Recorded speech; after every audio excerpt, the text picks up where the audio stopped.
पर आप लोगों का स्वागत है। मेरे चैनल पे आप लोगों का स्वागत है। आज मैं आपको बताऊंगा इंट्रोडक्शन ऑफ मैटर।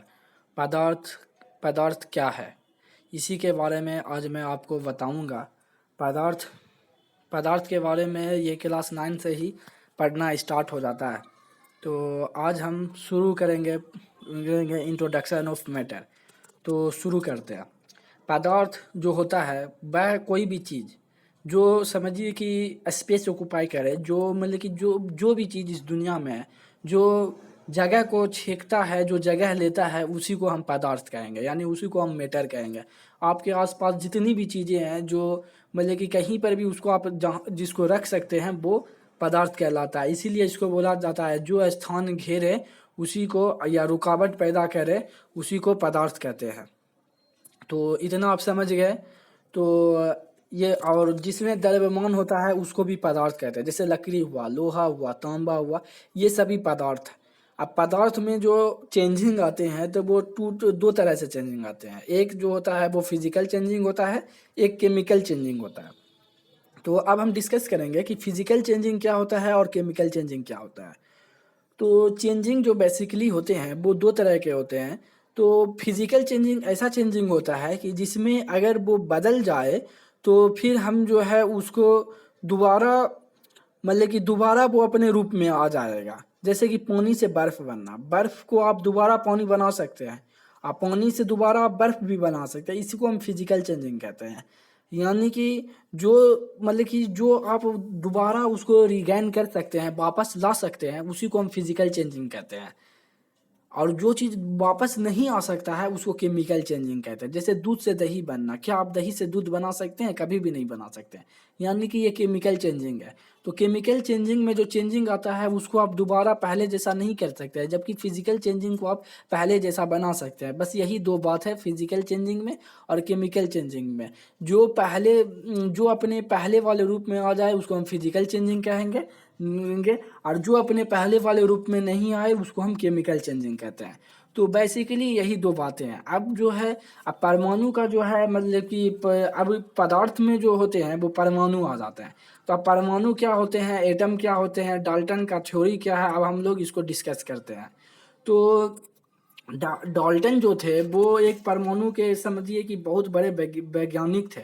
उन्होंने जो थ्योरी दिया उसी को डाल्टन एटॉमिक थ्योरी के नाम से जाना जाता है। तो उन्होंने थ्योरी दिया था, पहला थ्योरी उन्होंने ये दिया था कि पहला थ्योरी उन्होंने दिया कि जितने भी तत्व होते हैं वो अत्यंत सूक्ष्म छोटे छोटे कणों से बने होते हैं। यानी कि हम ये कह सकते हैं कि जितना भी चीज़ होता है वो छोटा छोटा चीज़ से बना हुआ होता है। तो जिसके कारण मतलब कि ये डाल्टन का ये वाला सिद्धांत बहुत पहले से भी जाना जाता था। कनॉट साहब ने भी ये बात बताई थी, भारत के महान पूर्व वैज्ञानिक प्राचीन भारत के। तो ये बातें बेसिकली डाल्टन ने भी बताई। तो ये कोई नई बातें नहीं है, लेकिन फिर भी हम लोग इसको क्लास 9th में पढ़ते हैं, बेसिकली फिजिक्स में। तो फिर दूसरा नियम ये था कि परमाणु जो होता है वो अविभाज्य तथा नित्य होता है। यानी कि इनका तो ना ही विनाश किया जा सकता है, यानी ना ही निर्माण किया जा सकता है। यानी उन्होंने कहा था कि परमाणु जो होता है उसको आप ना ही बना सकते हैं और ना ही आप उसको बिगाड़ ही सकते हैं।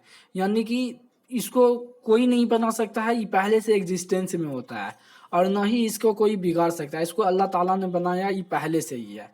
तो ये हो गया। तो अब जो है हम नेक्स्ट पेज की ओर बढ़ते हैं। तो नेक्स्ट पेज अब हमारा है कि किसी किसी एक तत्व के नेक्स्ट पेज हमारा क्या कहता है, अब हम पढ़ते हैं। तो नेक्स्ट पेज कहता है कि तीसरा सिद्धांत पे जो डाल्टन ने बताया वो ये कि किसी भी तत्व के सभी परमाणु हर तरह से समान होता है। यानी नहीं कि कोई भी परमाणु हो, कोई भी एटम हो, उसका हर मतलब कि वो हर तरह से समान होगा, और अलग अलग भार वाला होगा तो उसका अलग अलग गुण होगा। और जो दो या दो से अधिक तत्व परमाणु भार के विचार से सरल अनुपात में संयोग का यौगिक का निर्माण करता है। इसने भी ये भी बात बताया गया। चौथा बात बताया कि सबसे छोटे कण को यौगिक परमाणु कहते हैं, और यौगिक परमाणु का जितना भी कण होता है वो सब बराबर होता है।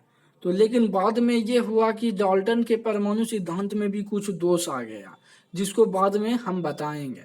तो अब हम बेसिकली आते हैं कि एटम क्या होता है। तो किसी भी तत्व का वह सूक्ष्मतम कण जो किसी भी रासायनिक अभिक्रिया में भाग ले सकता है उसको हम एटम कहेंगे, उसको हम परमाणु कहेंगे। अब परमाणु तीन प्रकार के होते हैं। वो है कि मौलिक कण, इलेक्ट्रॉनिक कण और न्यूट्रॉन, प्रोटॉन, इलेक्ट्रॉन।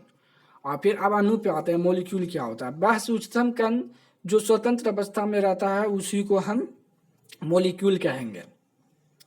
अब हम अणु के प्रकार देखते हैं। अणु भी दो तरह के होते हैं, molecule of elements, molecule of compound.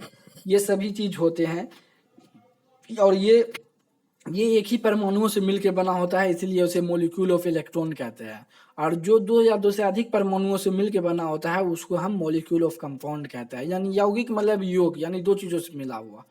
फिर परमाणुकता क्या होता है ये भी हम देखते हैं।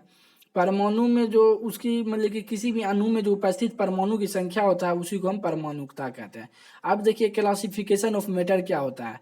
तो भौतिक अवस्था के आधार पर पदार्थों का वर्गीकरण तीन प्रकार होता है। ठोस, द्रव, गैस, जिसको सॉलिड, लिक्विड एंड गैस भी कहते हैं। ये भी बहुत इंपॉर्टेंट है।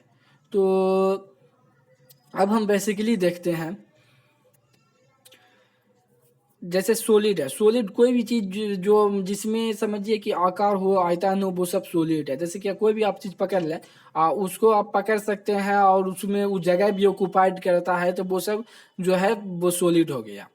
उसको मतलब कि उसके अणुओं के बीच में जो है ना बहुत मजबूती होता है। और जो लिक्विड होता है, कोई भी चीज जो बहता है वो लिक्विड होता है और इसका आकार निश्चित नहीं होता है, इसको आप हाथ से कभी भी नहीं पकड़ सकते हैं। अब हम लोग नेक्स्ट पेज की ओर बढ़ते हैं। नेक्स्ट पेज पे हम मैटर पढ़ेंगे, पदार्थ के बारे में और भी कुछ जानेंगे।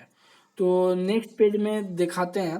तो इसमें बेसिकली गैस होता है। कोई भी गैस का आयतन बहुत बड़ा होता है। अब अवस्था परिवर्तन, ठोस जो है द्रव बनता है, द्रव गैस, यही सब है। बॉइलिंग है, मेलिक्यूलिंग है, ये सब आप अपने से भी समझ सकते हैं। फ्रीजिंग है, कंडेंसेशन है, इवेपोरेशन है, बॉइलिंग पॉइंट है, गलनांक है, हिमांक है। अब हम नेक्स्ट बार जब वीडियो बनाएंगे तब हम इसकी और भी अच्छे से चर्चा करेंगे। तो ठीक है दोस्तों, मिलते हैं अगले वीडियो में।